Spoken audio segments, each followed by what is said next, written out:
Let's get started. So welcome everyone to another Yale Psychedelic Science Group talk and event. Excited to have you all here. I'm Alec Lerner. I'm a PGY1 in psychiatry and member of this group. I'm very excited to introduce our guest speaker tonight. It's Dr. Paul Hutson. He's at my alma mater, University of Wisconsin Madison, a place near and dear to my heart. And I had a chance to work with Dr. Hutson a time or two clinically. And he wears many hats. He's involved in palliative care at Wisconsin, a number of research, both clinical and preclinical work. And perhaps most relevant to our discussion tonight, has headed up this really exciting new center at the University of Wisconsin, the Transdisciplinary Center for Research in Psychoactive Substances.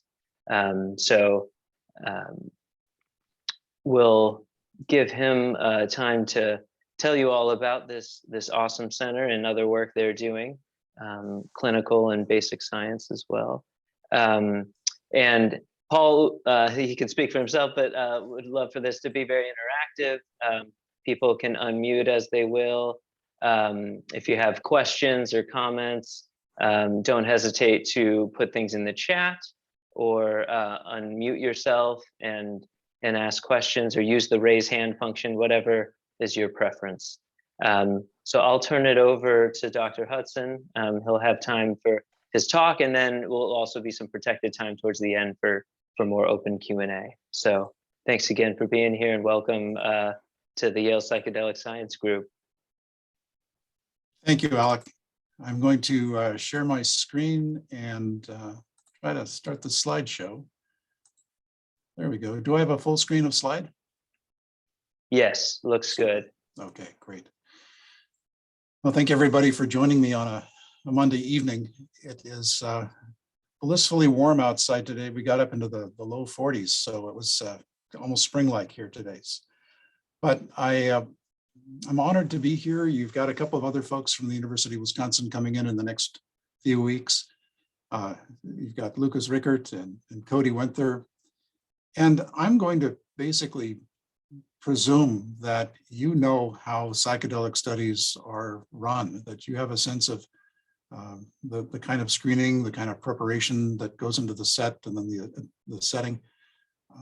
This is becoming sort of a standard of practice, if you will, or a standard of care in some respects.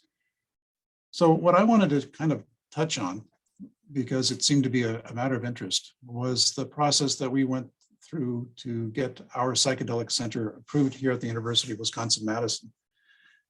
Then after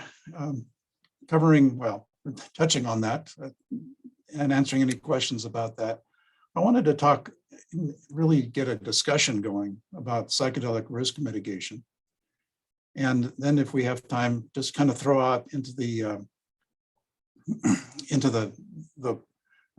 my hat in the ring of whether or not we should have an effort to establish some psychedelic cooperative research centers.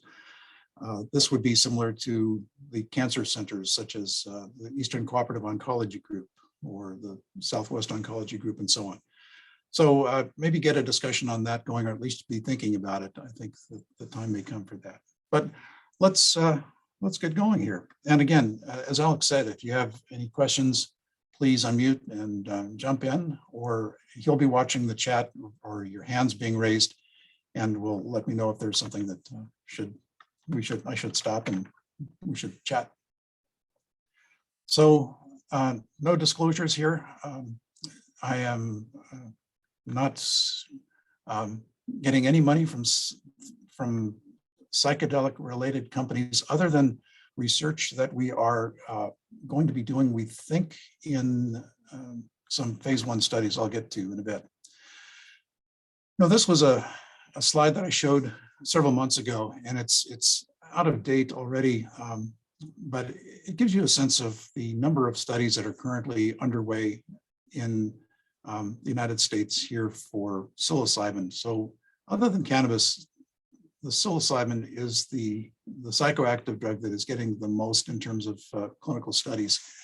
And we've been really honored to be a part of that. We had a study that closed in 2016, was published in 2017, where we escalated the doses of psilocybin given as an oral drug to normal volunteers. And what we wanted to do is kind of push the envelope a little bit towards the high end. The 0.6 milligrams per kilogram for me would, for example, be about 70 milligrams or so, maybe a little bit more. The reason we wanted to push it was that there was some data from Michael Bogenschutz, who was at New Mexico at that time and has since moved to the New York University, that people who had substance use disorders, and in his case, alcohol substance use disorder research, might need higher doses of psilocybin to have the same magnitude of a psychedelic experience. And so we wanted to see if that was physiologically safe. So we pushed it. And in this case, we used individuals who were experienced, if you will, that they had had a profound or a, well, we'll call it a profound experience with psychedelics before, LSD, psilocybin, or something else. That was a challenge to them. And the reason we did that was we were going to get all these pharmacokinetic blood samples, putting a catheter in before we started. And then if, of course, we lost the catheter, we needed to do venipunctures each time we got the blood. And in some cases, we did need to do that. And we were afraid that people would be under the influence of the psilocybin, and they would see the blood being drawn out of their arm and think that we were, sucking their life essence away and, get very violent or something. As it happened, that was not the case. I'm told that one of our subjects was told that it was time for a blood sample, and he basically held out his arm and said, "Receive my blood." And it was a non-issue. So we're less concerned about that prior experience with these interventions. And that would probably be the case with other drugs that we might be investigating of this class that are first in humans too, where we would need to do pharmacokinetic sampling. And this is the team that was working with us. Alec, can you see my cursor at all? I can, yep. Okay, so some of the highlights here: Christopher Nicholas and his wife Chantel, and their first of babies. They were our two lead therapists. We also have Dan Miller and his wife Karen, who are a husband-wife team now based in in Colorado, but they developed our manual of procedures. And we've got Michelle Gassman, my study coordinator, who just was fantastic in making this whole thing happen. Nick Cozy deserves mention because he is he was a graduate of our program here, a PhD program at the University of Wisconsin School of Pharmacy Med Chem program.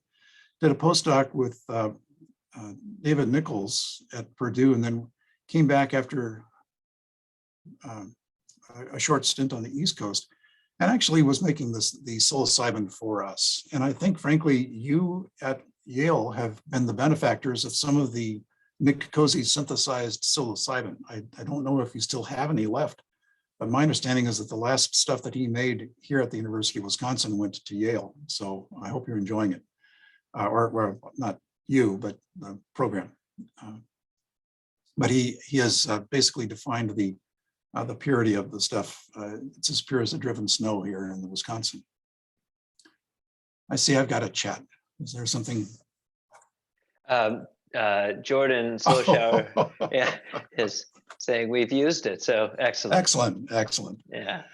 Well, one of the other things that we're really proud about, with that study was the pharmacokinetic simulation that we did that basically showed that if you gave a flat dose of 25 milligrams, statistically, you would not expect it to provide an exposure, an area under the curve, or a maximum concentration statistically significantly different than the weight-based dosing that we were using at the time. And that's basically shown from these overlapping plots on the lower left, which was really important because it is really untenable to have to weigh out on a milligram per kilogram basis the study doses of these drugs, especially as we move forward to larger phase 2 and phase 3 studies. And so in addition to showing that there was no significantly greater toxicity in terms of physiologic metrics with the 0.6 milligram per kilogram dose as opposed to 0.3, I think our bigger contribution was to basically validate the 25 milligram flat dose. And some people might say, well, 20 is better than 25, but frankly, there's not that much of a difference between the two among the populations that we've been able to study. And so hopefully that will be an ongoing contribution as well. Now, one of the things that I wanted to mention is that we have been moving forward. COVID slowed us down, and I'm sure it did for you and most everybody else in any clinical trial. But we have multiple studies underway at the present time. One of them, for example, is the phase 3 MDMA study that MAPS is doing. We're finishing that up. We have SIL 201, the USONA study for major depression. That's, I think, going to be closing to a recruitment in the next few months. We also have a study that Randy Brown, upper right, is the PI on, and we're looking at individuals who are stable on buprenorphine, naloxone, Suboxone-like drugs, and asking the question, can we safely give those two drugs together? And one of the reasons that we're asking that are concerned about it is that there's a little bit of a signal that psilocybin at the higher doses, the higher concentrations, tended to stretch the QTC interval a little bit in some individuals. In others, they actually decreased it. But overall, there was a slight signal of an increased QTC. And buprenorphine in the Suboxone-like products also is known to increase the QT interval. And so we wanted to see if there was a concern about adding these two drugs together. There was some work from Adam Halberstadt down in San Diego that suggested that there would be an attenuation of the psychedelic effect by the buprenorphine. And so we wanted to see if that seemed to be the case, although we don't have a controlled trial with and without the buprenorphine. But we wanted to see if we got a profound effect from these 25 milligram doses. Our study also allows a second dose to be administered another 1 month down the road at 50 milligrams, 50 milligrams, if the 25 didn't really seem to pack enough punch, if you will. The other thing in this population is just, can we recruit them? Can we recruit them and can we retain them? So we're moving forward. It's, as you might imagine, a little bit more difficult than we had thought, but we are moving forward. We also have a new study that's opened. We're waiting for the approval from the state, which seems to take forever to get any amendments approved here.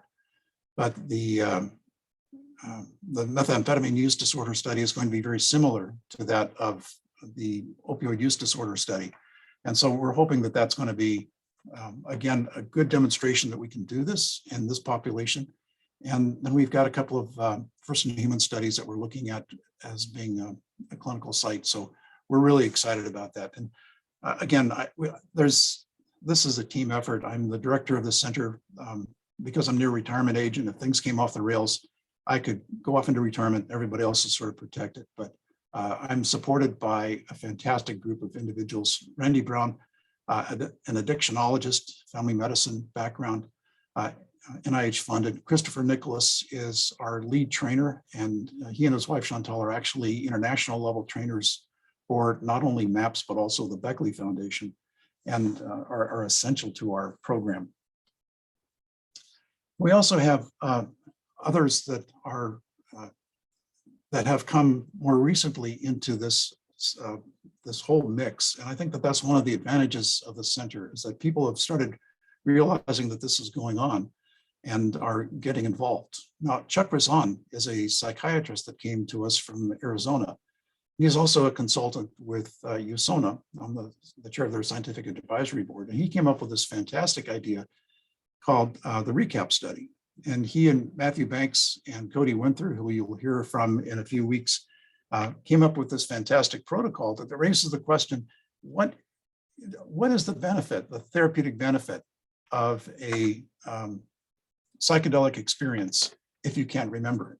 You know that midazolam can erase memories of experiences during the dosing of midazolam.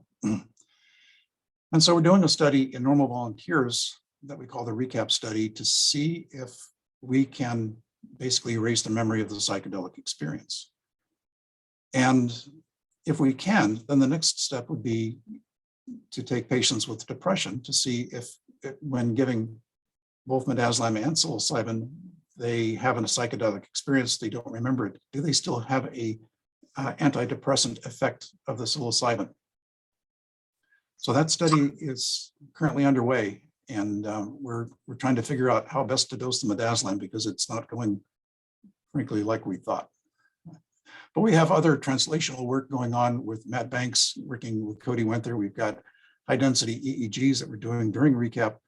And Cody is also looking at some pro-neuroplastic effects similar to what UC Davis is doing and in terms of neuroplastogen effects of psychedelics.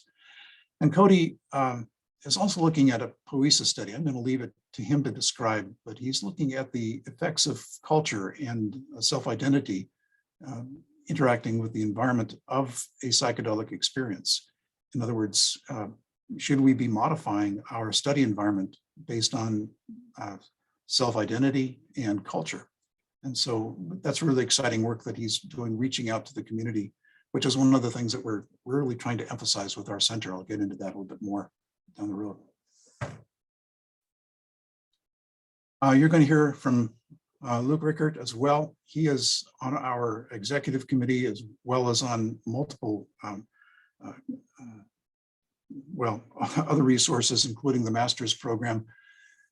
He is a fantastic resource, and we're lucky to have him in the School of Pharmacy, based in the School of Pharmacy, as the chair in history of pharmacy. And he's also got a fantastic introspective attitude towards drugs that we consider to be illicit or drugs of abuse. So he's got some books that I'd recommend to you that are really good reads. They read very well. And he's got some really good insights and perspectives.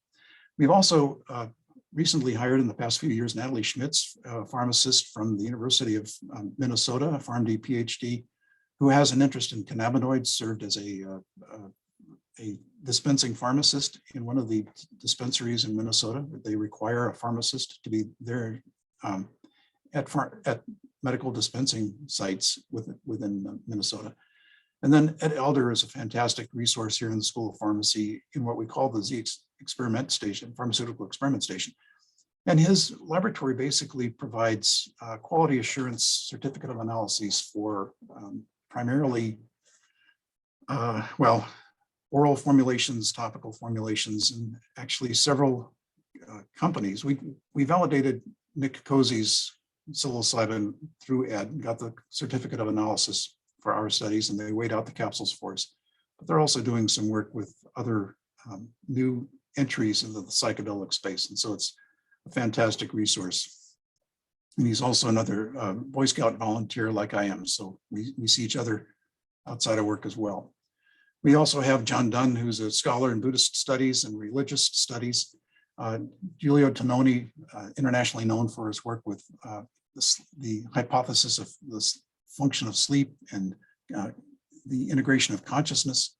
And he's also the director of the sleep medicine program. And we're realizing that we had been missing an opportunity to expand our capacity. And this might be something that you're looking at as well. If you're looking for additional space to be treating individuals, at least on an outpatient basis.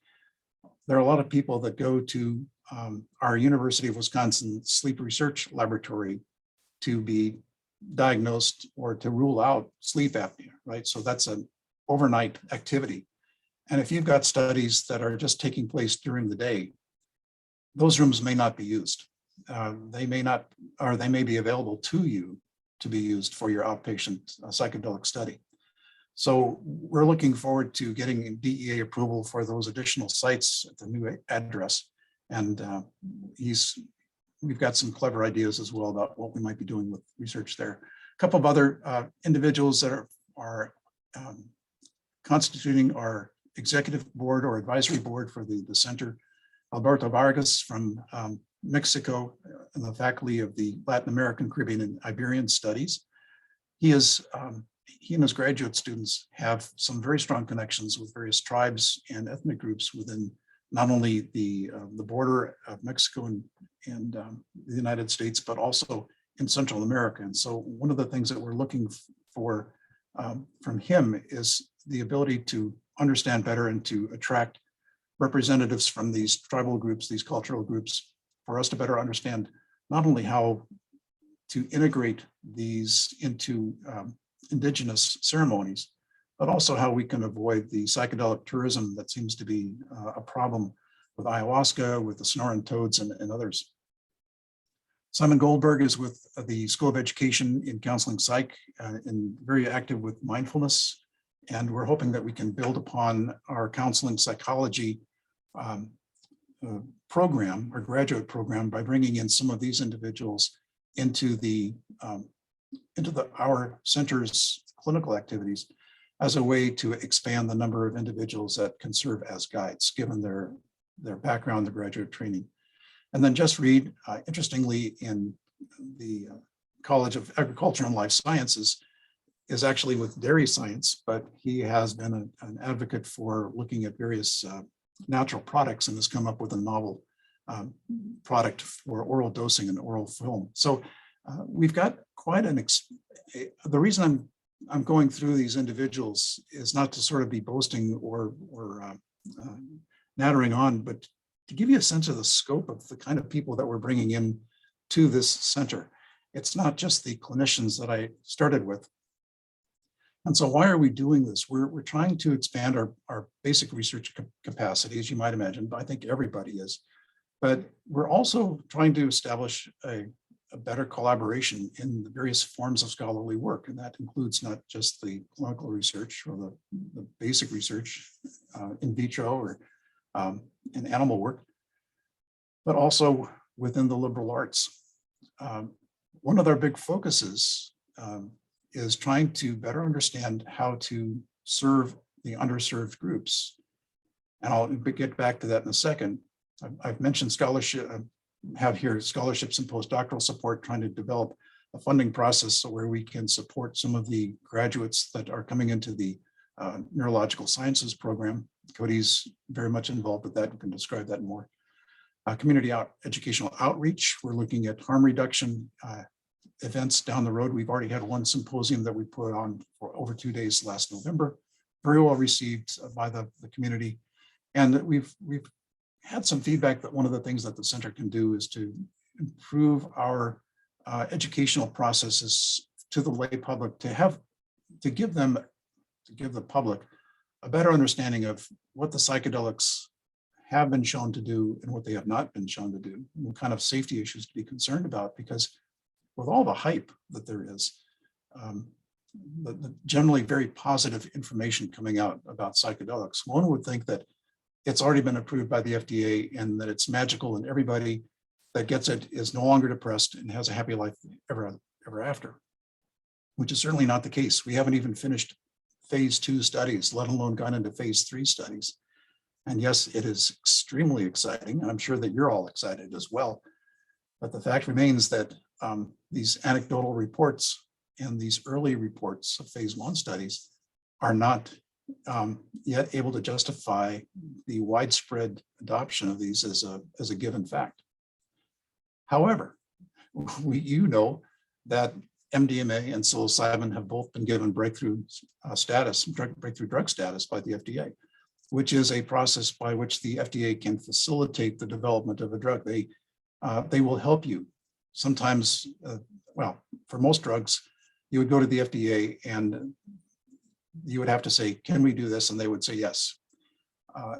In the case of a breakthrough drug, you would say, how can we best do this? And they would say, well, let me show you how to facilitate the process. And they actually are helping make it across the goal line. So we are kind of expecting MDMA to be approved for PTSD late 23, maybe early 24. So that's coming very soon. And we need to anticipate how that is going to be affecting the demand and the resources that we have to meet that demand for, in this case, PTSD. But psilocybin probably about a year behind that if everything stays on track. And it's not clear whether USONA will be first across the finish line or it will be Compass Pathways. They're both trying to get into phase 3 studies and expand the number of individuals that they're treating. But let's assume that in 25 or 26 maybe, but less than 5 years, we're looking at both of these drugs being available. How do we provide the capacity for this sudden demand for treatment with MDMA or psilocybin in a safe and therapeutically justifiable sort of fashion? But going back to the third bullet, underserved groups, one of our concerns and the concerns of other research groups around the country, and perhaps you've struggled with this as well, is that Blacks and Hispanics and American Indians, indigenous groups, are terribly underrepresented in the clinical research to date. The only person that's had a decent showing in terms of Black representation in his clinical studies is Peter Hendricks, who's doing a study of psilocybin for the treatment of cocaine abuse in Birmingham, Alabama.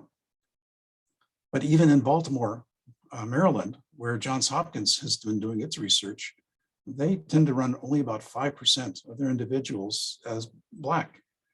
And we've had some initial outreach in interviews with community advocacy groups, and there's a resistance to research, as you can imagine, just because of the horrible things that have happened with Tuskegee and other, and Henrietta Lacks and other abuses of trust. But there's also this concern that we would come in, it was mentioned that we would come in, we do our research, and then we'd leave the community, and it wouldn't be any better off because of it. Well, my concern is that if there is a secondary resistance to psychedelic research, psychedelic treatment by the Blacks or the Hispanics or other groups, that if they are not willing to engage with that once it's FDA approved, and if it is as good as we hope it is in terms of being therapeutic for depression or abuse syndromes, then these underserved groups are even more underserved. And so we're trying to understand with additional meetings how we can best educate, how we can best provide these services in an accessible fashion. Now, one of the things that you already know from your previous work with psychedelics and your studies and your other speakers is that to screen someone and to prepare them for the set and then to have them there for the whole day, bring them back for the integration debriefing session, it's a lot of back and forth. And even with the telemedicine that we've integrated because of COVID primarily, we can decrease some of those visits, but it's still time intensive. And if you've got an underserved population that has a job that they have a hard time leaving during the day, or they're caring for kids, they've got no daycare, they've got transportation problems to get to the medical center, there are a lot of barriers that we're trying to understand and hopefully overcome or mitigate as we try to anticipate the approval of this drug. So what this center is doing is not just trying to do research and scholarly work and such, but also to figure out how we best lay the groundwork for increased capacity, which right now does not exist. And I guess I'll ask, are you seeing the same thing in New Haven? Is this a problem there too with your studies? I'm not sure I can speak to it. I haven't. I'm fairly new to the area. We may have someone in the audience who could, but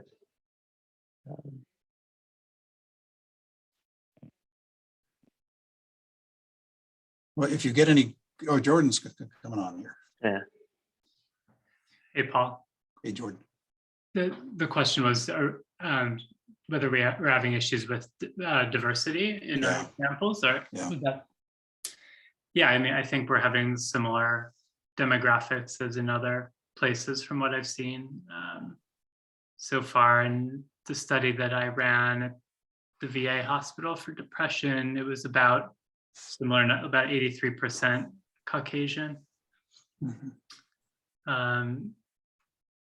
Yeah, in that study we had actually quite double as many females as males, but racially it was largely Caucasian. I'm not for the SIL 201 study that I have. I'm not sure of the numbers, but I think it's about the same. Mhm. Okay. And we've talked a lot about how, in my opinion, it has to do, there's a lot of factors, but at least most of these studies are just using passive recruitment strategies. There's no, there hasn't been much active community outreach. So. Yeah, and I think the active outreach is probably going to need to have some additional honoraria or funds for transportation and the like. That's what we're anticipating. But we're going to have to better understand that. So as you do your own surveys and get a better sense of it, I think that kind of shared information is going to be very helpful. Well, one of the other things that we're really proud about, and Cody's probably going to talk a little bit more about this, is that we have the first in the country's master's program in psychoactive pharmaceutical investigation. And it's a full accredited master's program, but we also have a capstone that we were hoping to get 14 individuals into our first class this last fall, and we stopped accepting people at 30, and we're probably going to be above that this next year.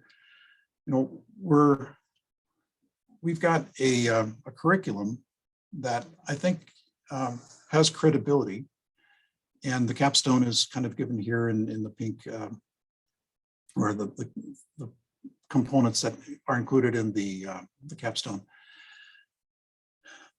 And our hope is that this master's program is going to provide individuals with credible background and education, along with some internships that Cody is trying to set up with various psychedelic companies. It's going to give them credibility in this new industry, in this new part of the pharmaceutical industry. We're hoping that that's the case. It will be curious to see how our graduates in the next year or two fare in terms of finding positions within this new area. Some of them will probably want to go into the industry. Others will probably want to start their own business or consulting business. We're not really sure what that's going to look like. So, and we may need to pivot a little bit. We've had to pivot a little bit in terms of our expectations of background, especially with the fairly stiff neuropharmacology and neurochemistry courses that we've got in there. My psychedelic drugs in science and society at the very top is going to be next spring, so I have to get ready to teach that. It's going to come quickly. So I'm kind of preaching to the choir in a sense, as I mentioned earlier. Y'all at Yale have a very established program with some really great studies. I think of psychedelics for headaches and for TBI and obsessive compulsive disorder, and I think of Yale. And this is both for the clinical studies and also some really nice translational work. And this is the list that I pulled off of your website of the studies that you currently have underway. And so it's really quite remarkable. You've got, frankly, more active studies, I would say, than we do. I'll be honest with you. We're close to activating other studies that will bring us up to par with about 6, but this is a great program that you've got. And it's highly respected in the country and arguably in the world. And you recently had on your adjunct faculty, Kristen Preller, who is internationally known in her work with translational work with Franz Wohlenweider. And so you've arrived. So then the question is how to create a center. And I'll put it out to you is why do you want to create a center? And I think that there are several reasons. Mickey Rooney and Judy Garland, if you are a fan of black and white movies, you'll recall that one of the ways that they would save the orphanages and such is that they would put on a show. And one of the things that a center can do is to provide a vehicle conduit for improving fundraising and donations. It is sometimes difficult, especially at a place as large as the University of Wisconsin Madison or Yale, for donors to identify what kind of interesting programs are available for them to fund. And so this is one of the things that might be a way to do that, to kind of raise the flag. I think that having a center that you can identify on grant applications is helpful. The NIH, I think, is going to be putting out RFAs for psychedelic research in the coming year. We had this fantastic workshop co-sponsored by the National Institute for Drug Abuse and by Mental Health. And it sounded like they were very much in favor of additional research, not assuming anything, but additional research to look at the credibility of these initial results that have been coming out without the NIH funding for the most part. And so that's another good reason, I think, to have a center. Then another thing to consider, there we go. One of the things I think is most important, and I'll get back to this in terms of some of the rationale for a center at the University of Wisconsin, is that you can better gather people from across campus. That it is, as I mentioned earlier, a flag that you can raise up the pole to let people know where to gather, if you will, to talk about psychedelic research and to see if there's some synergies that allow individuals to work better together. Chances are, at a place like yours, as it is here, whatever you need to do to facilitate research and other collaborators is probably already on campus. The big problem in a campus as big as ours is finding them. And this is one way that can help. Sorry. And then it's good publicity. It's, hey, we have a center. If we're trying to recruit psychiatrists, for example, this might be a big feather in your cap. But also the publicity that can arise in the community can help with not only donors, but also subject recruitment. And then there's always this opportunity that if you build it, they will come. This is the field of dreams field. There's potential that if you are able to get a center developed or approved, that along with it, there will be support for staff and or space. That's not necessarily the case. It wasn't the case for us, but you can always hope. Excuse me.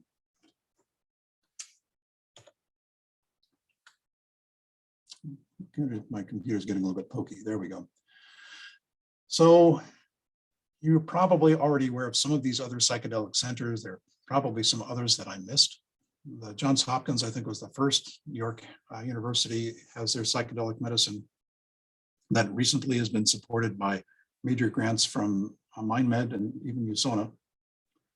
Mass General has their Center for Neuroscience of Psychedelics, and you see the staff from Berkeley across the bay from each other. Each have their own programs, their centers. MUSC recently developed their psychedelic research center after Michael Mithofer's success, if you will, as a rather independent investigator through MAPS for his work with MDMA for PTSD. And I'll be honest with you, I saw a lot of, I was checking recently, and I saw a lot of publicity about the fact that MUSC was going to develop or start this psychedelic research center 2 years ago. But I really don't see much chatter recently. So I don't know what the status is of that. But it's nice that Michael Mithofer is being recognized at MUSC for his seminal work with PTSD and MDMA. And then Rachel Yehuda at the Bronx VA doing research in veterans at Mount Sinai. Apparently there's some barrier hiccups in terms of doing the research at the Bronx VA. So she's treating them, I believe, at Mount Sinai, but some really fantastic work and innovative work within the VA system. And we're hoping to get our VA involved as well. And I understand that the Portland VA is also active with an MDMA study. So this also raises the question, should all of these groups be completely independent or acting on their own, seeking, interacting with the pharmaceutical companies that are coming up, like USONA, Compass Pathways, MindMed, TRIP, Revive, all these others?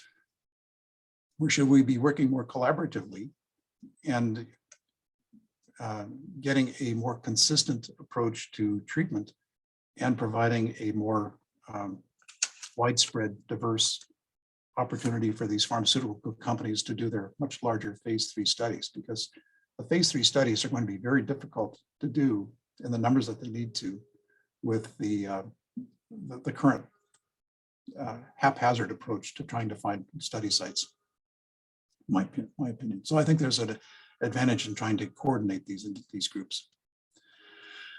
So when you look at the criteria that the University of Wisconsin has for developing a center, this is the website for the guidelines that it has.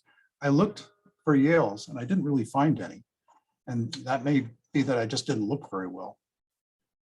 But I would encourage you to look for some written guidelines on what it takes from the Yale administration perspective to create a new center. If you look at the Yale website, you've got a whole raft of centers listed with good links. Far better, I would argue, than what the University of Wisconsin does in terms of listing its centers. So in that regard, you get better publicity, but I don't see how you go about creating a center. Let's see. So in our guidelines, it basically gives a rationale for a center. And this is basically what we paraphrased as we created our argument or rationale for a center. A center is appropriate when you've got expertise that's not encompassed by a particular departmental structure, particularly when you're going across campus, trying to develop this collaboration to develop depth and also scope. And again, it's across the departmental or even college programs. We're working with College of Education, College of Medicine, College of Nursing, and College of Life Science, Agriculture and Life Sciences. And we are probably going to bring in additional ones, like the School of Law, I think, is going to be working with us in the next year. How can we promote the sharing of resources? How can the center, for example, try to facilitate the availability of some screening tools for animal studies of psychedelics? That's one of the things that we're going to be providing some researchers this spring. Can we facilitate additional clinical research space, such as the sleep center? And so what I'm trying to do with this center as its new director is to basically treat it like in some respects, like a campus resource, like an imaging center, where individual investigators can't necessarily provide these millions of dollars worth of microscopes for their work, but if they can share it, get a piece of it, then that can facilitate their research as well as multiple others on campus. By the same token, we're trying to develop the educational program with the master's program that Cody is in charge of, and to develop a community outreach program so that we can better provide these resources, both in the research of the context of research, but also when it's approved in the context of therapy to a greater number of individuals in a safe way. So here are the bullets from the UW Center guidelines, and they're fairly straightforward. Purpose and mission, what are you going to call it? How are you going to manage it? And so we created some bylaws, since some people really like bylaws. I hate them, but they're useful. And we haven't done our mission statements yet because I hate those even more. Mission statements and so on. Financial support, how are you going to support this program? And that partly goes into the life cycle. How are you going to administer grants? Who's going to get the money for it? In this case, the question is, when you've got a federal grant, who gets the indirect costs of a program?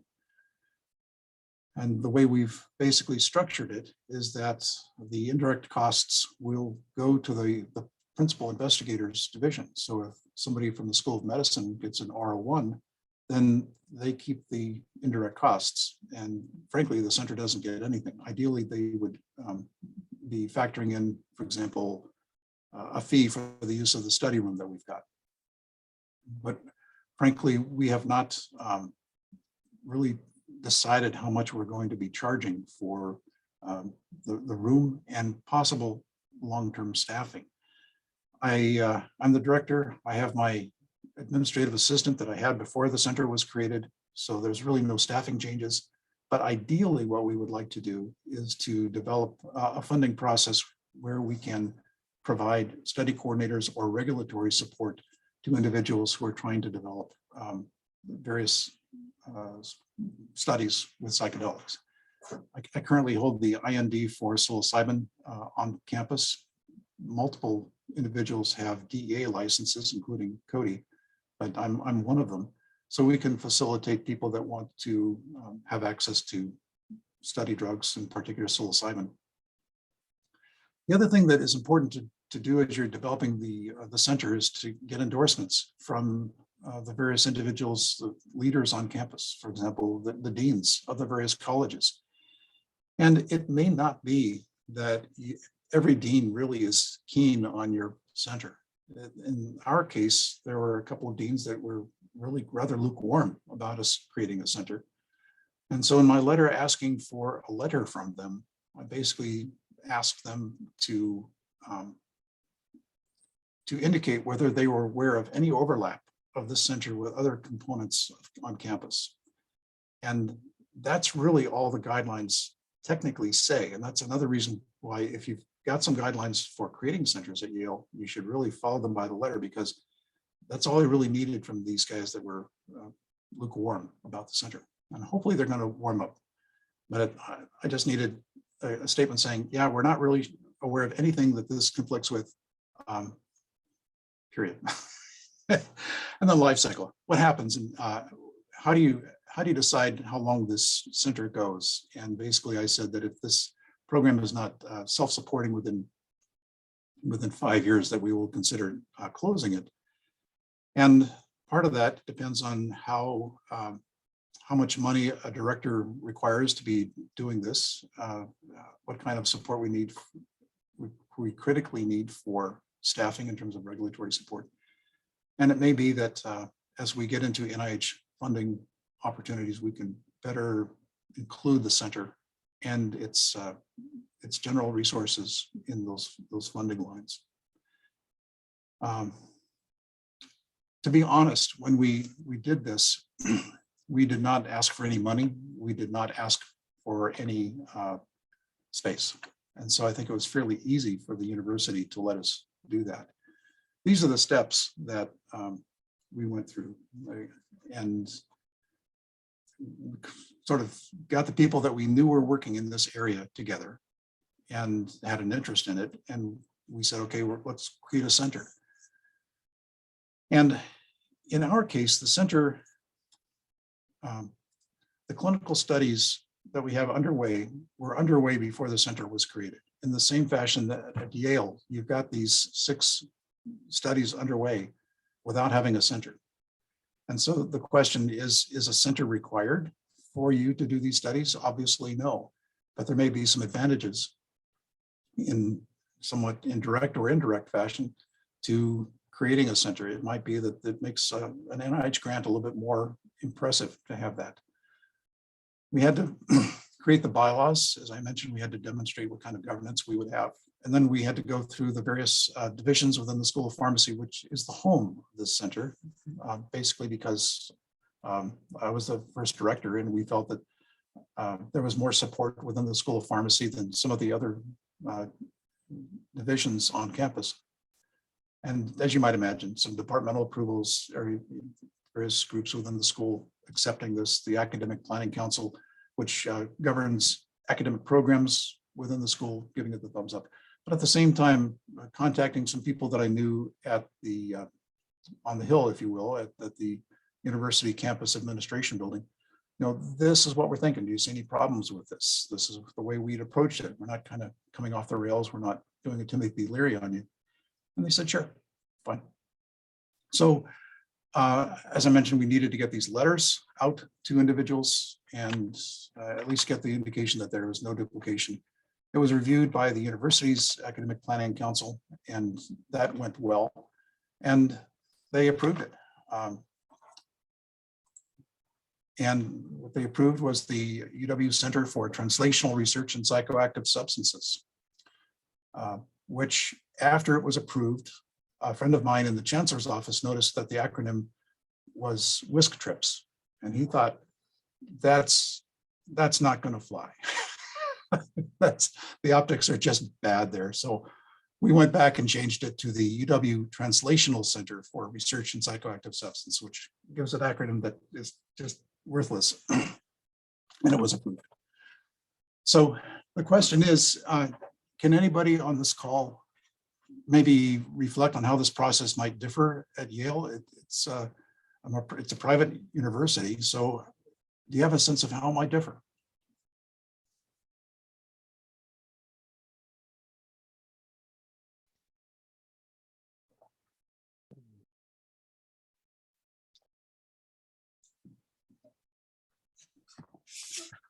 Well, it's, just chime in. We've been, it's too bad that Dr. Kilmendi or Pittenger aren't on the call. So there has been a whole discussion around creating a center here and momentum towards that. And I believe that at least at the moment, there has been what's called a program for psychedelic research created, which was, I guess, a step towards a center. So I wasn't intimately involved with all the steps to say, but a program is, I guess, below a center, or it's a different category.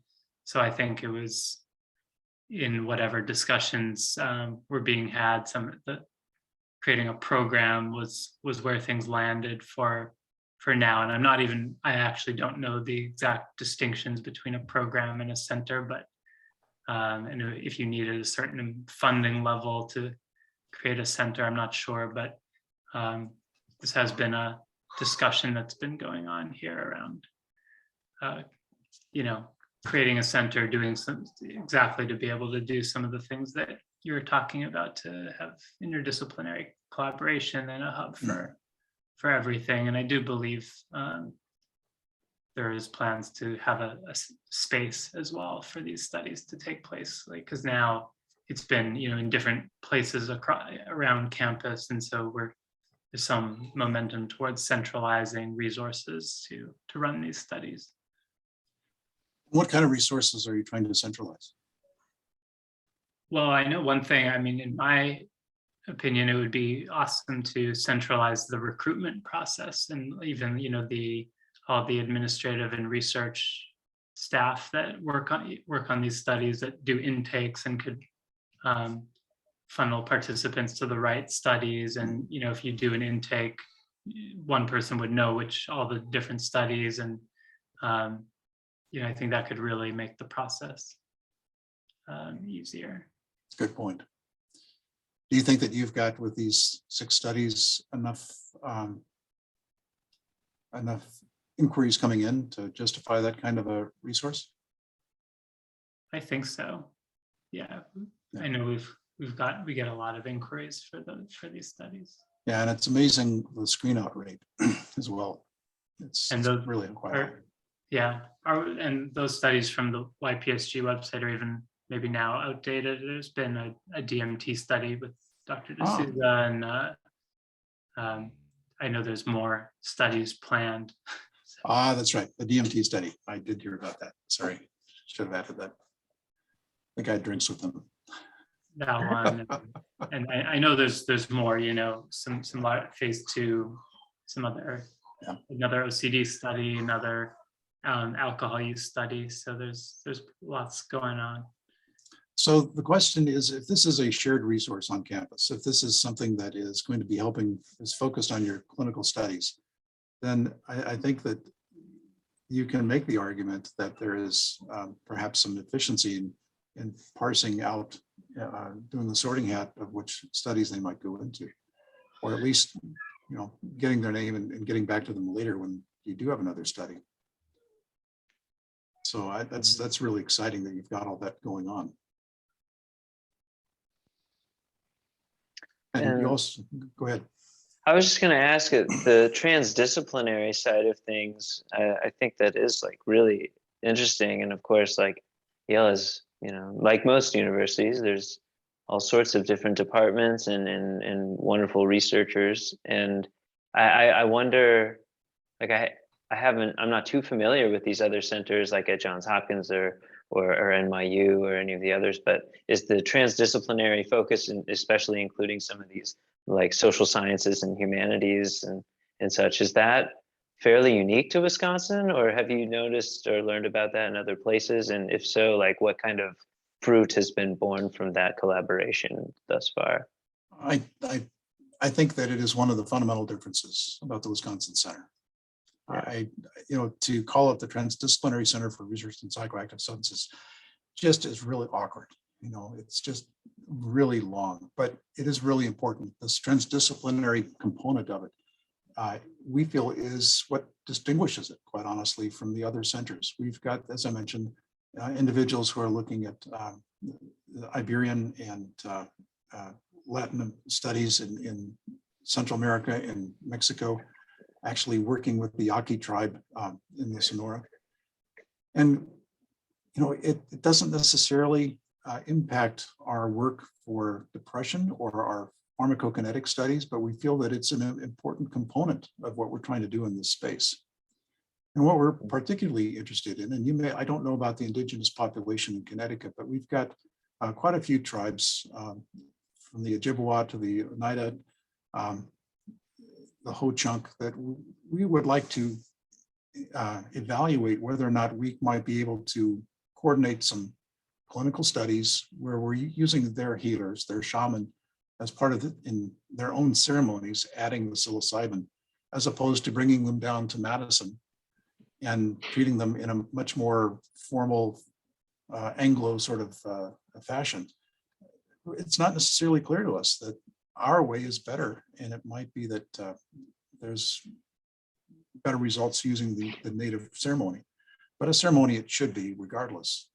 Interestingly, the representatives of the First Nations that we've had on our community advisory meetings have been far more interested in incorporating the psychedelics into treatment and participating in research than the other minorities that we've spoken to. And so we'll take advantage of that in terms of trying to move forward in that direction because we can, but we are also trying to understand what barriers we might, as I already mentioned, need to overcome to get the other minorities involved and comfortable with it. Don't want to force them, but it is important that we better understand why or what the concerns are. Any other thoughts on making a center at Yale? Paul, what you mentioned there was just fascinating. I'm curious the logistics of how you would be able to get what approvals would be needed to do what you were talking about to bring, say, psilocybin into the ceremonial context instead of the other way around. Is it?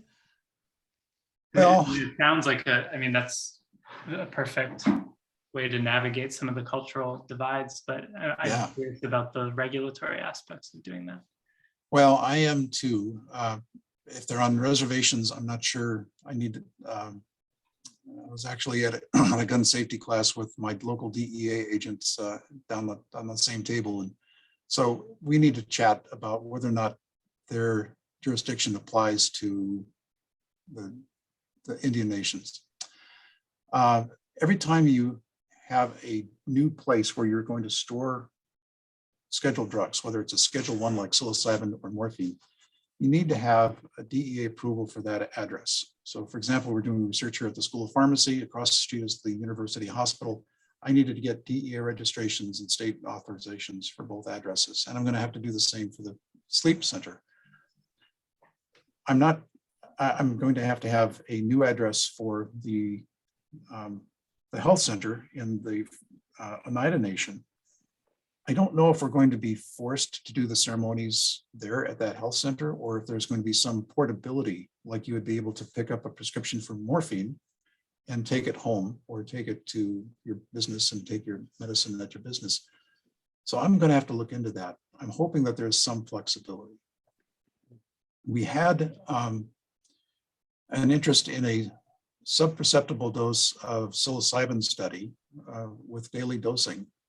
And it became apparent that it was just going to be untenable to dispense, if you will, a 14-day supply of subtherapeutic or subperceptible psilocybin in the eyes of the DEA and the state. So there's still stuff that needs to be worked out.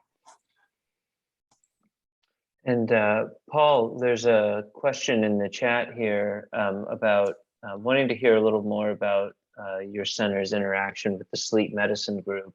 I know there's some folks, I remember one of the courses I took as an M4 had to do with sleep medicine.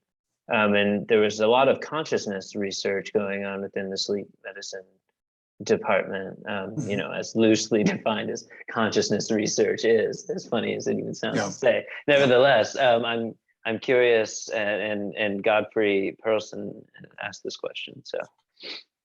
It's a great question.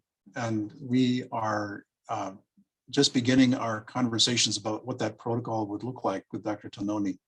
But we have, fortunately, as you will probably recall, Alec, the Department of Psychiatry is right next to and connected to the sleep center.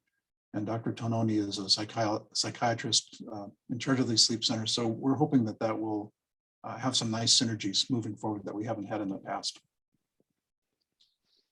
Currently, we do not have a protocol, though. We're working on it. And Andrew asks, and I don't know if this was mentioned, but like UW, and like how much money did UW have to invest into the center to start, and how long did the process take? Yeah. So we probably were a little bit slower than we needed to be. It took about 9 months to do this. And I'd say that a good 3 months of that was not wasted, but it was unnecessary. We were going through the strategic planning office of the University of Wisconsin, and they like to go through their pedantic approach to strategic planning.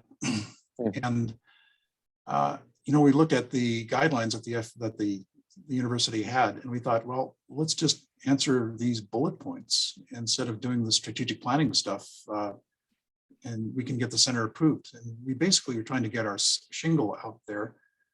And so it took about 6 months, I'd say, if you really had guidelines to work from. And then the other question is, how much money did we have to invest? We didn't invest any money, but then by the same token, the university didn't invest any money in us either, and didn't give us any space either. So that it was fairly easy for them to say, well, sure, call yourself a center for, you know, psychedelic research. Actually, we didn't call it psychedelic research for various reasons, but there was really no reason not to. We had these studies that were underway, they were funded, we had legitimate researchers and collaborations underway, so there was really no resistance at all. And then you have another follow-up question, key resistance or concerns faced from administration.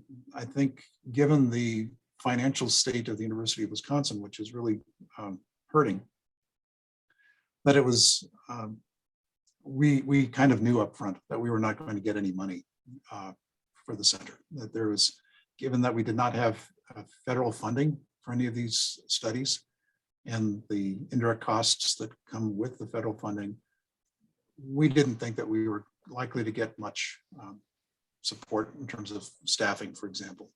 Additional space, hard to come by. And I think in retrospect, the space, if we had asked for it, we probably wouldn't have needed it, just because I think that the sleep center is going to be a big help. And we're also using the clinical research unit at the hospital for overnight stays and for pharmacokinetic sampling. That's a great question. We didn't even for the units on campus that were not endorsing and encouraging the center, they did not obstruct us. So that was enough. And the concerns, really optics were a bit of a concern. That's one of the reasons why we didn't call it a psychedelic research center. We have got a conservative legislature here, but we haven't heard any squawks from the legislature at all. Even before that, when our research was reported in the newspaper, or when the center was announced to a fair amount of publicity, it was promoted by the university in the fall of last year. Didn't hear any squawks, but we're calling a psychoactive substances center partly because of optics. We didn't want to call it we were told that psychedelic would raise eyebrows. But as you know from your other talks, there are a lot of, there's some rather good evidence that you don't necessarily have to have a psychedelic experience to have, for example, some new neuroregeneration that is coming out of UC Davis and out of New Orleans. And subperceptible doses may have an effect as well. So I think we're on pretty solid grounds with psychoactive substances, and it also includes MDMA. So it's a little bit awkward to say, but it's, I think, more appropriate than a lot of the other centers in that regard. And Paul, I know you're intimately involved in the palliative care department or service within the university. Is there much interest in, a palliative care tie-in with psychedelic research at Wisconsin? There is. As you may know, the American Academy of Hospice and Palliative Medicine has an interest group focused on psychedelics. And there's a lot of interest in the end of life period and improving care in that period. We're looking at that in particular with vets. But we initially were focused on that group with anxiety and depression, thinking that it was going to be necessary to get it past the FDA because you get the sympathy factor. Oh, they're studying it in dying patients, so I guess we can let them look at these psychedelics. But in the past 10 years, it's been shown that the FDA doesn't really care about that. They, talking to individuals at the FDA, they're excited about it. They just want us to do it right and not cut corners. And so there's really no reason to focus on that group, but I think that there is a lot of benefit. However, let me just say this, that I think that in that palliative context, that complicated grief, bereavement issues in survivors is something that is not discussed as much as I think it should be. And one can also argue that this would be the group that should be studied as much as or more than the patients themselves. Right. And I think it's a new DSM diagnosis, complicated grief or bereavement. I thought it was something. I thought it was close, like but I'm not sure it made it into the DSM-5, but it was being considered. I think it's still not there yet. Well, I can't remember. Nice. It was in DSM-4 and removed. Okay. I think it was an adjustment disorder. I see. Well, the DSM tells all. Yeah, I'm not a psychiatrist, so I'm not the one to ask, but I understood that it didn't make it into DSM-5. Okay. So I wanted to just briefly talk about and get your thoughts on risk mitigation as well, because this is something that Javier Munoz was talking about at the NIH workshop a month ago. And there are concerns about the safe use of psychedelics, just like there is concern about the safe use of many drugs. And there are what are referred to as risk evaluation and mitigation strategies, or REMS, which are fairly general education programs that the pharmaceutical companies are required to provide to providers and to patients. It may just be leaflets. It may be some additional education available to the physician. But if they really want to tighten the screws and control it, then they can stipulate what's called elements to assure safe use. And it's not clear what is going to be required of psychedelics. There currently are 62 drugs or classes with active REMS. And you can just Google FDA and REMS and you'll get this list. But as an example, some of them are aggregated. So for example, all opioid analgesics have this aggregated REMS. It's called an ETASU, but it's really not. I've highlighted in red that the caregivers are strongly encouraged, but not required, to do all of the following: educate yourself, counsel your patients, emphasize patient and caregiver understanding of the medication guide, educate and reinforce, and consider using other tools. This is not a requirement, right? You could argue that if your patient was injured by the drug and you did not follow this, that you might be somewhat liable, but it's not a requirement. But there are others that are far more of a requirement. For example, all the transmucosal immediate release fentanyl products, or TERFs, have been aggregated under one REMS program that is not just prescriptive, but also restrictive. So before a patient can pick up a prescription for one of these transmucosal buccal products or intranasal spray, they have to be enrolled in a program and have to sign off on some training materials. So does the prescriber, and the pharmacist needs to be approved, just like the pharmacy that they're working at, and the wholesaler distributor needs to be approved as well. And so if you're trying to get this to an outpatient, you don't have to do this if you're an inpatient in the hospital, but if you're trying to get this to an outpatient, these are all the steps that have to be in place before the patient can go home with fentanyl. And that presumes that you've got the transmucosal product available to dispense to them. Which if you don't do it very often, you probably don't. One of the reasons why these drugs are not widely used. Well, let's take a couple of other examples with ETASUs. One is the thalidomide. You are probably familiar with the phocomelia, the teratogenicity with limb malformations associated with. These drugs are fantastic for multiple myeloma, but they are extremely toxic in terms of teratogenicity. And so before the patient can pick up a prescription, the patient, physician, and pharmacist, like before, has to undergo a certification process that is kept on file by the distributor. And every month, a woman taking it needs to be testing negative for pregnancy. And males are not able to, or need to be using contraception as well. Same with the isotretinoin, with the iPledge. Again, teratogenicity is the risk. Again, pregnancy tests required. You cannot get this drug unless all these education steps have been made for the patient, physician, and the dispenser, as well as the evidence, documentation of a negative pregnancy test. And clozapine, I don't know that you're using much clozapine now, Alec, but there's a risk of neutropenia for this drug. And again, the prescriber needs to be registered, the patient, and they need to get monthly CBCs to make sure that they don't have neutropenia. So this is these are barriers to the use of these drugs in the context of making them acceptably safe. But then the question is, how much harm do you expect to come from psychedelics? Where is that harm going to come from? We are concerned about accidents with people that wander off with recreational use or falling off of balconies thinking they can fly. This seems to be the most common issue in patients or in persons that are taking psychedelics recreationally, plus any adulteration or misidentification of mushrooms.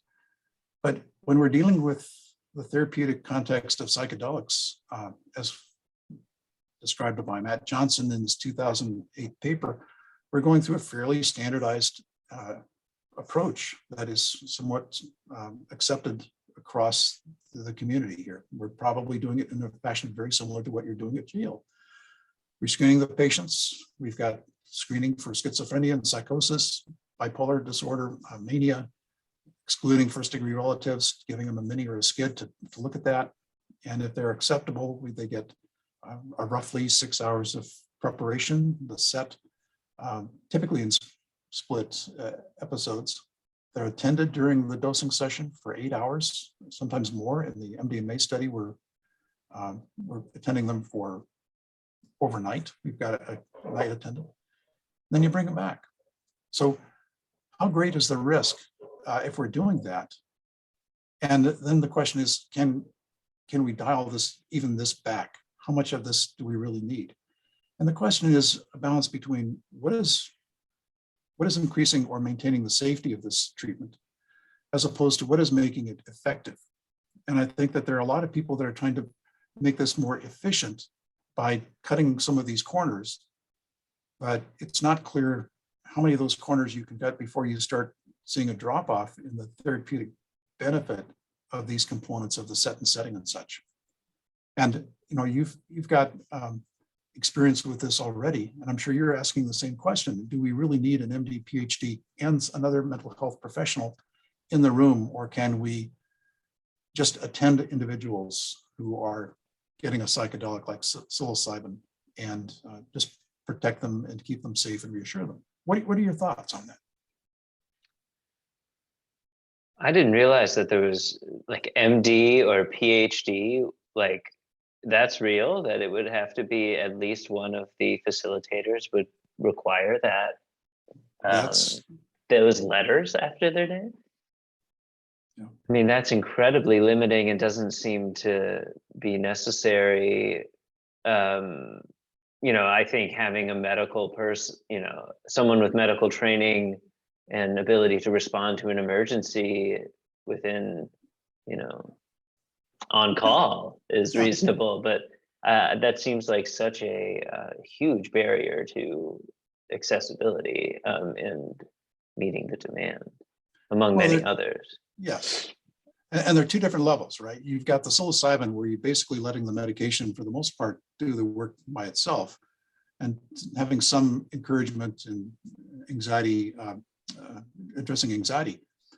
But with the MDMA for PTSD, that's a much more protocolized psychotherapy upon which the MDMA is being added. So you do have, I think, two levels of expertise here. And I think that the concern by many is that the FDA is going to expect the higher level for psilocybin and other psychedelics as it does for MDMA. Yeah. But at this point, my understanding is that the FDA, in looking at INDs, is requiring investigational new drug applications, is requiring either an MD or a PhD to be one of those persons in the room with the patient when they're getting dosed.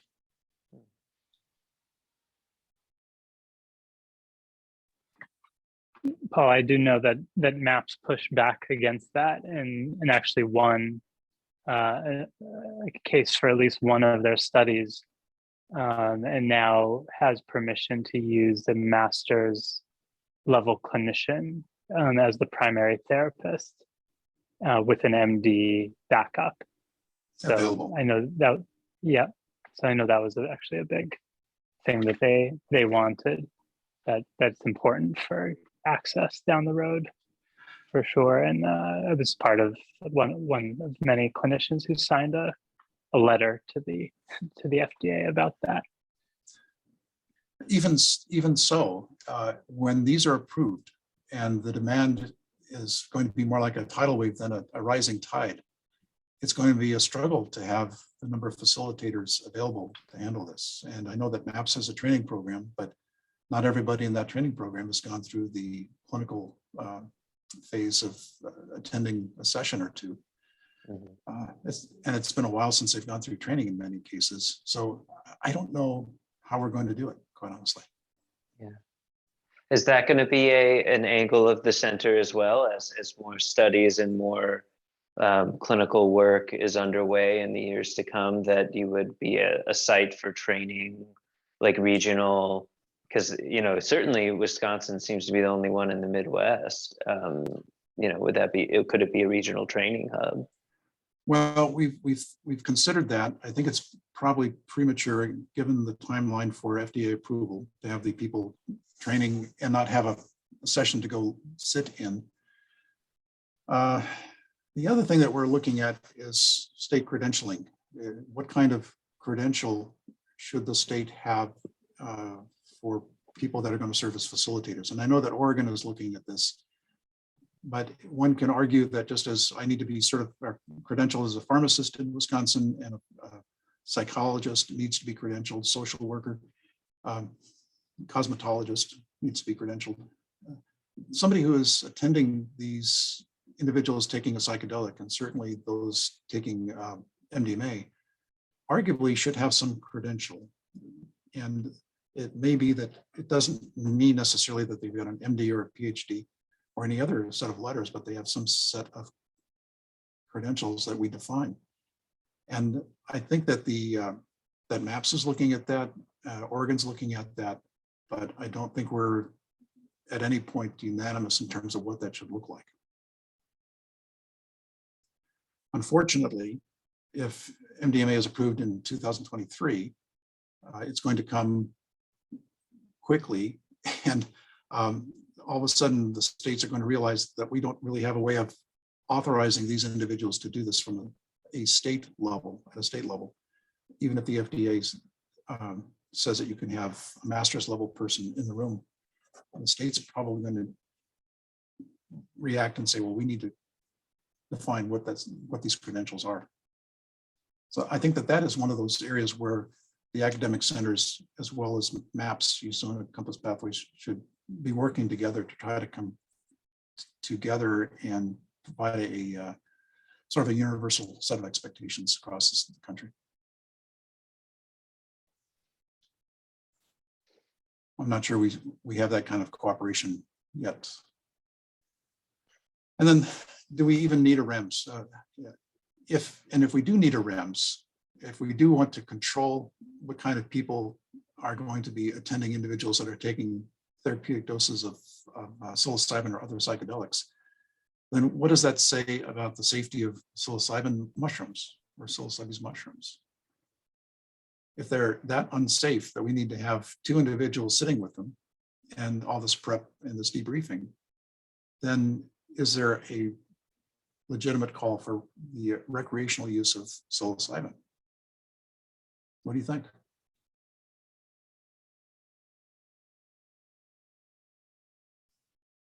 There's a huge pressure by the commercial environment to make psilocybin mushrooms or psilocybin mushrooms legal to possess for recreational use for well-being.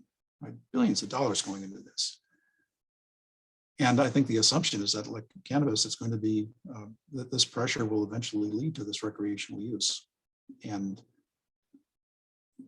what is that going to, how is that going to impact the expectations of a therapeutic treatment session? Anybody have any thoughts on that?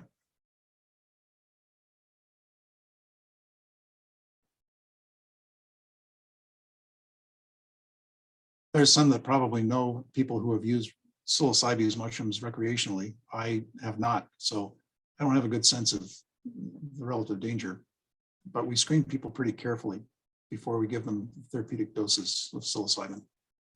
And I'm concerned about the psychological harm that some people might have from getting the psilocybin mushrooms recreationally. Yeah, there's not, I mean, I've always been impressed by those graphs and the studies that, looking at at least the metabolic or physical toxicity and how safe these are. Yeah, exactly. And, it's really tough to justify, having all these other compounds out there that people can get at a drugstore and cause a GI bleed. We see them in the hospital all the time, but NSAIDs are not benign. It seems tough to argue other than like stigma or fear, which is real, but at the same time, it seems hard to really justify rationally. Yeah. So in that case, should we give everybody a SCID or a mini mental exam before they get their voucher that they can buy psilocybin mushrooms at the gas station? That's Gosh, basically who the risk, knows? Yeah, yeah, psychiatric harm that might come from it. yeah. Yeah. I've heard in a debate, I think Rick Doblin, I found it was kind of an interesting idea. I talked about like some sort of like a license to use like you can have a license to some basic, I don't know what he had in mind as far as like how one would achieve their license, but as a way to sort of, but I don't know, it feels a little paternalistic. Yeah. Well, on the other hand, if you're concerned about the psychiatric harm of psychedelics in a person with schizophrenia or paranoia, psychosis, bipolar, Sure. to what extent would you try to protect these individuals? And I think that that's going to be an interesting question. I think we're about 3-4 years away from that, but I think it's a fair question about how we deal with that. Mhm. How many people, and does anybody think that we should not make psilocybin mushrooms legal to possess?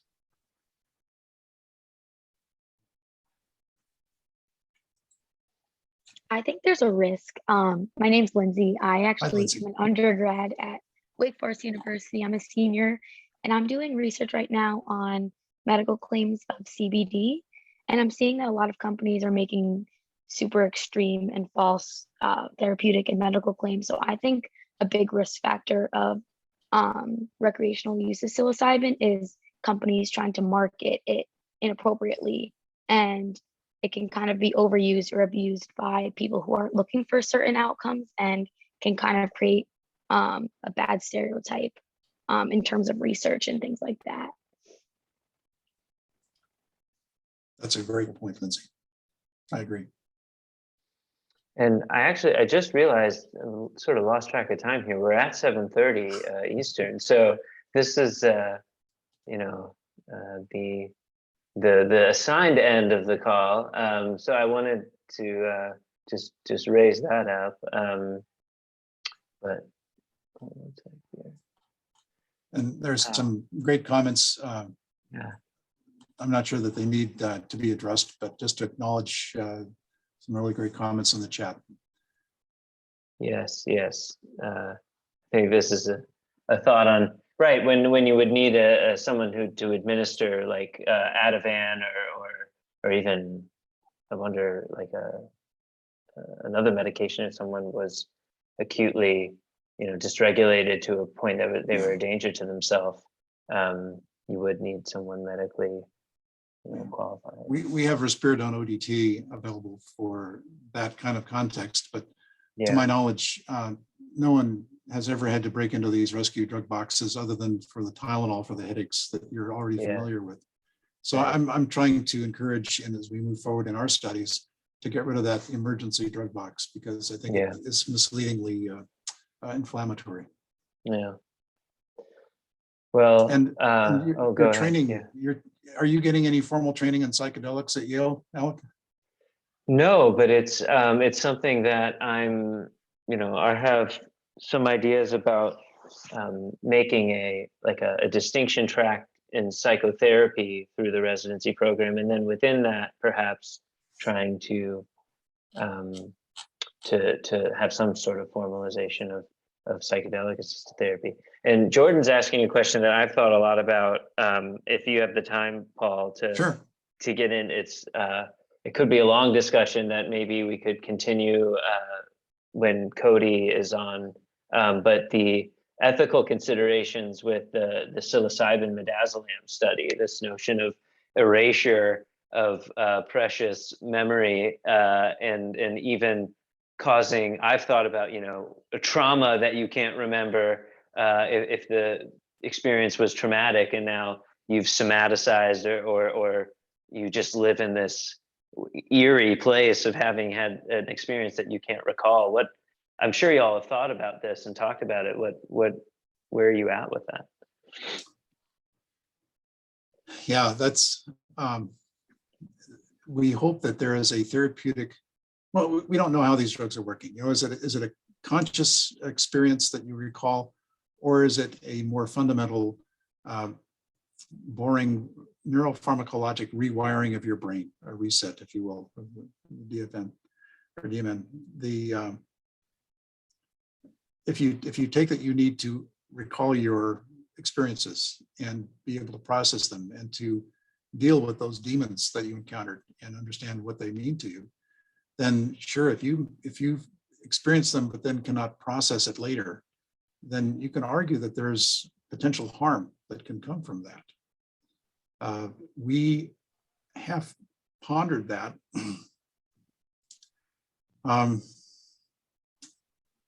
At this point, we've been dealing with individuals that are experienced with psychedelics, and so it's not really something that they haven't probably already processed.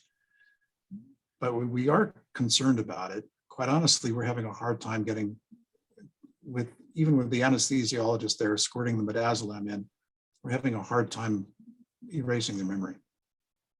I see.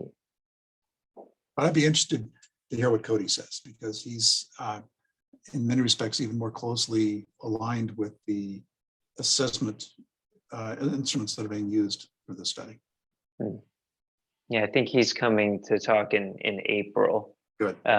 But this has been a burning question of mine because, on the one, I recognize that this is a question that anyone in research in psychedelics wants to answer. And then there's been talk about administering it under like general anesthesia and Stanford. Yeah. And have they done that study? I know that I saw a paper, they were pondering the idea of it, but. My understanding from Chuck Razan was that they were moving forward with that. With general anesthesia, psilocybin, what happens?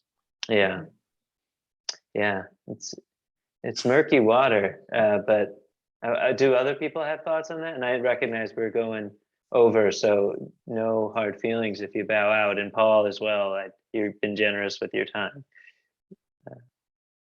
We have a 8 o'clock your time meeting to discuss that study, so I've got until 8 o'clock your time. Okay. I actually have a couple of thoughts if I could chime in. Yes, Shelley. Yeah. Hi, so Shelley Amon. I'm actually one of the MD PhDs, but I do ketamine infusions with prolonged exposure therapy for PTSD, and one of the comparator medications we use is midazolam. So it's kind of ketamine or midazolam in the context of prolonged exposure therapy, sort of a short course, week-long of prolonged exposure.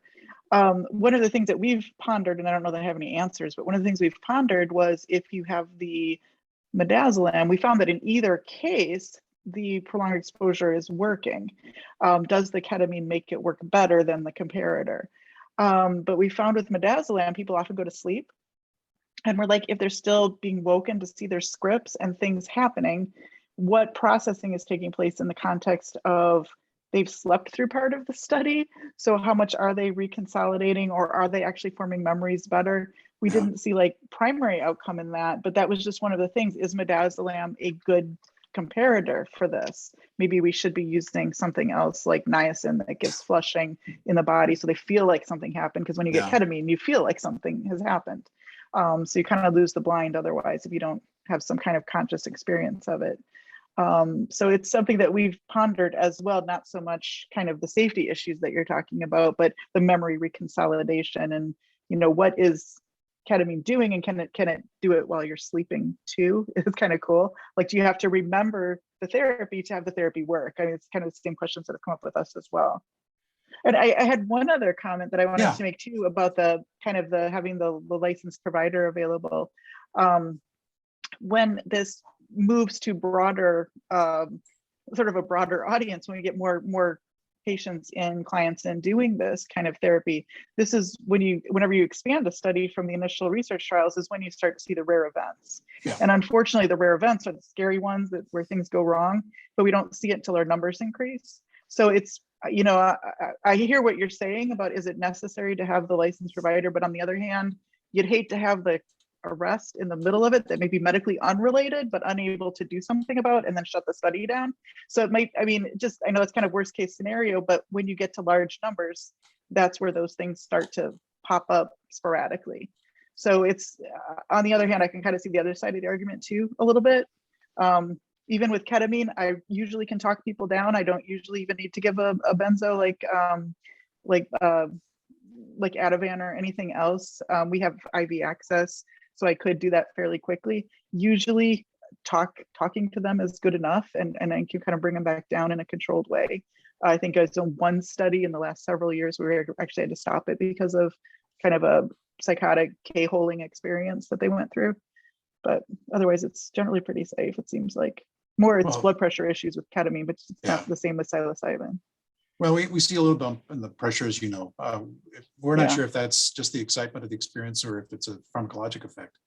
And Ryan makes a good point that that amplifies what you were saying about the widespread use. We're going to see the more rare serious events occur as we use it more widely.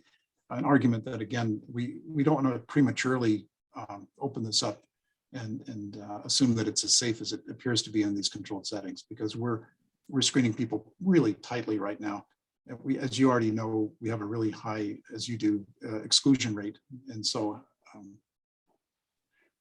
I think we do need to be careful. And I don't want to suggest that we should be doing this recreationally for well-being in the near future. All right. Thanks for your comments. There's one more question here. Oh, missed it. Sorry. Okay. Yeah, we'll just do that real quickly. Given the misdiagnosis and overlap in symptoms, how do you guarantee that psilocybin, for example, is not given to patients with bipolar disorder? Right. I mean, there are people who have depression who may also have bipolar, and I don't know. That's a question I have to defer to you, because I'm a pharmacist, and I don't know. That is a concern. And there are people that are frankly going to lie about that they can play the game in terms of their screening and get in when they shouldn't. Yeah, I mean, the skid should be able to pull that out, but again, if you don't have truthfulness in that, that's an issue. But the skid should pull that out fairly clearly. But the problem that I see happening more often than not is when you have someone with sub-threshold bipolar disorder, that now you've done something that has unmasked it, and now you get full blown. And then you actually like, oh, that was the underlying thing all along, and we just didn't know it. We just thought it was a unipolar depression. But you might see that on occasion, probably more frequently than the other. Yeah, that was my concern. I've known a number of people who had carried a diagnosis of depression for a number of years and got a diagnosis of bipolar much later. So it's not, and I've known many people that has happened to. You often don't see it until you try to give an antidepressant, and then you overshoot and you realize you needed a mood stabilizer, but the diagnosis wasn't there to justify the mood stabilizer initially. But when you unmask it, it's like, aha, okay, it just declared itself. So you do see that sometimes. There's good research going on the West Coast that's looking at whether or not you really do need to taper people off of their SSRIs. There's concern about serotonin syndrome, but I think the more encouraging or respectable evidence is that it might attenuate the effect of the psychedelic.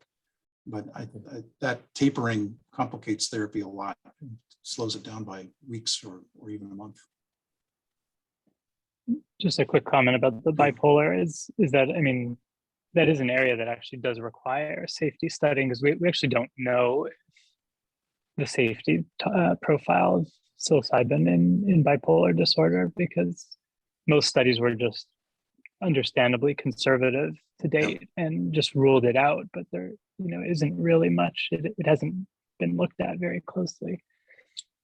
So I think that may be something that comes after an initial approval, is because, for instance, I mean, ketamine is given in bipolar depression, or can be given with close monitoring. So you might see something like that where psilocybin probably will be looked at for bipolar depression at some point. But it's just not the first thing that's being looked at, because it's seen as a higher risk kind of study. Well, that's my take on it. But no, you're right, and they are being very conservative. Compass Pathways and USONA, they're screening very tightly. They're keeping the eligibility criteria very tight, and they're only giving one dose. That we don't know whether 2 doses a month apart or 3 doses a month apart or a booster at 6 months, whether this might be more optimal therapy But they don't really care right now. They just want to get it safely across the finish line. Yeah. And then they'll look at these other questions, or other people can. Exactly. And I just want, the reason I asked about the ethics of the midazolam study was just, has to do with my critique of the DSM and this idea that, it's trying to look at, is the conscious experience necessary to, like, quote, like, treat the symptoms of, say, like a major depressive disorder. But we know from Dr. Griffith's research, for instance, that psilocybin in these supervised settings can produce, among the top 5 most meaningful experiences of people's lives that may carry value beyond symptom reduction. So I kind of had a bit of a initial knee-jerk reaction to this idea of, like, erasing those memories of what could have been for someone like a top 5 memorable experience of their life, and then it's erased. So that, it's an interesting scientific question, and it just butts up against some ethics there. So I'm scheduled to be a interviewee in a podcast by our chief of palliative care. He's raising the question, what are the 5 defining moments of your life? And that's tough. Yeah. But one of them has to be this session today with everybody from Yale. You're too kind. Well, we Seriously, really it's been a pleasure. Yeah, we appreciate you coming and talking with us, and everyone's participation. This was great. And for the bonus time, we appreciate that too.